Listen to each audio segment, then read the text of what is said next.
Josh Shapiro signing artillery shells like he's autographing baseballs while Zelensky grins in the background.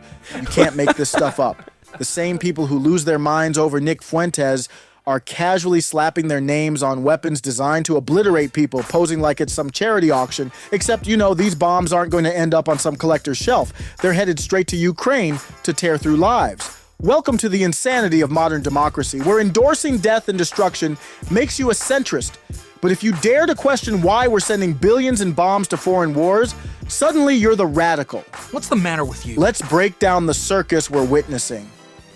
On September 23rd, Pennsylvania Governor Josh Shapiro cozied up to Ukrainian President Volodymyr Zelensky at the Scranton Army ammunition plant.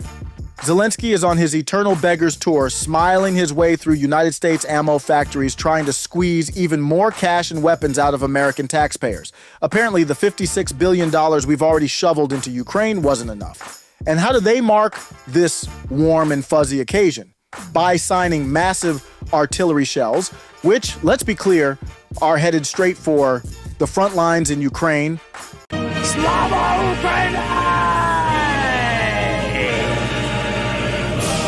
Slava Ukraini, everybody. It is good to have you here.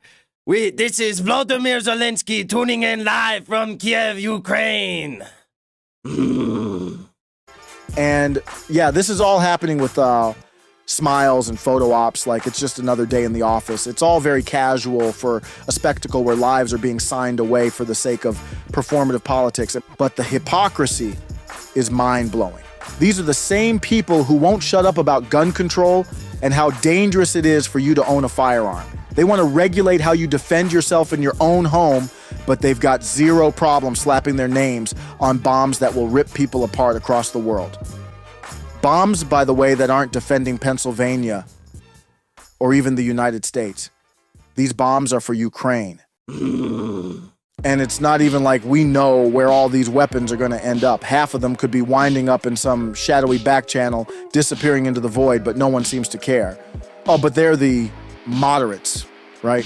Where's the outrage from the social justice warriors? You know, the ones who scream about equity and the sanctity of life? Silent.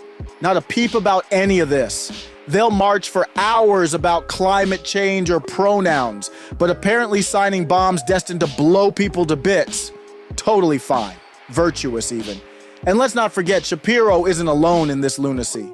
And here in the dense swamps of Washington, D.C., we find ourselves in the midst of a political ecosystem teeming with various douchebags. Among them, the elusive Rhino Republican, a species not uncommon in these murky waters, but one that exhibits a unique talent for camouflage. Meet Nikki, the Rhino Republican, as she skillfully attempts to blend into the conservative landscape of the debate stage. Despite her claims to uphold conservative values, a closer inspection reveals a trail of dirty campaign donations leading straight to extreme liberals, exposing her true colors. This disgusting rhino, feigning advocacy for change, is in reality a member of the military-industrial complex. Years of service in government, aligning with the United Nations and cozying up to the military contractors have made her filthy rich while she pretends to champion the working class. Watch closely as Nikki, the globalist rhino, postures on foreign policy, yet falters when asked about specifics in Ukraine. The swamps of DC are indeed a deceptive habitat, and this master of camouflage has been spotted by vigilant voters who see beyond the facade. Beware, for Rhino Republicans like Nikki pose a unique danger due to their financial obligations to donors and commercial interests. As the election looms, the true allegiance of this rhino becomes clear. Obligated not to the people, but to military contractors and liberal douchebags who fueled her campaign. In the intricate dance of politics, the Rhino Republican remains a fascinating, if not treacherous, specimen. Nikki Haley was added a few months back in Israel scribbling, "Finish them," on artillery shells like she's signing yearbooks. I said, finish them. Her penmanship is probably still etched into bombs flying over Gaza as we speak. Finish them. Finish them. Hamas did this. You know Iran's behind it. Finish them. They should have hell to pay for what. Finish them. Hamas did this. You know Iran's behind it. Finish them. They should have hell to pay for what they've just done. This was an attack. Impressive. I like. Remember Sub-Zero wins. Babality. Finish them. Hamas did this. You know Iran's behind it. Finish them. They should have hell to pay for what they've just done. This was an This is what I needed. I need that evil villain laugh. I need that evil. This is Nikki Haley. Nikki Haley is going to be like, finish him. Like, are you grabbing a gun? Like, are you going to be a part of this? Or is it like everybody else's life that's on the line? How many lives need to be finished over this? But that's not extreme, right? It's only extreme when you suggest maybe we shouldn't be shoveling billions into foreign wars while Americans can't afford rent. The funniest part of all this, some people actually think it's a good thing because it's creating jobs. Yeah, sure, the Scranton Army ammunition plant ramped up production of those 155 millimeter howitzer shells from 14,000 to 36,000 per month. And yeah, that means more jobs for the people of Scranton, a city of fewer than 80,000 residents. The plant's been expanded, and it's even getting a $243 million upgrade that's supposed to inject $600 million into the local economy through multiplier effects. Great, right? Except it's not our defense these people are signing bombs for. It's not like Pennsylvania's in danger of an invasion. These bombs are going to Ukraine, to a conflict we're not even supposed to be involved in. Now, look, I'm not against creating jobs, especially in areas that need them, but let's be honest. Do we really want our economic boost tied to weapons that are going to fuel someone else's war? And do we really want politicians like Shapiro and Haley, who will never see a battlefield in their lives, scribbling their names on bombs like they're signing autographs at a fan convention? They're not the ones putting their lives on the line, yet they're out here sending a clear message. We'll build the weapons, we'll sign them, but it's not us who will face the consequences.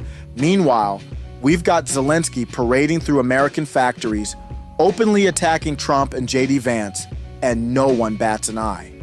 He's practically campaigning for the Harris administration on United States soil, rallying for support, while we fund his war machine with our hard-earned tax dollars. And if you dare to question why a foreign leader is allowed to march through our ammo factories and make political statements, you're immediately labeled an extremist. This guy's standing in our factories, surrounded by American-made bombs, and he's openly trashing our political figures like it's his own backyard. Does anyone else find it insane that we're allowing this, and not just allowing it, celebrating it? And if you think this is bad, just wait. It's not going to stop. Shapiro, Zelensky, Haley, they've got their little media tour rolling, signing bombs and smiling for the cameras like it's the latest craze.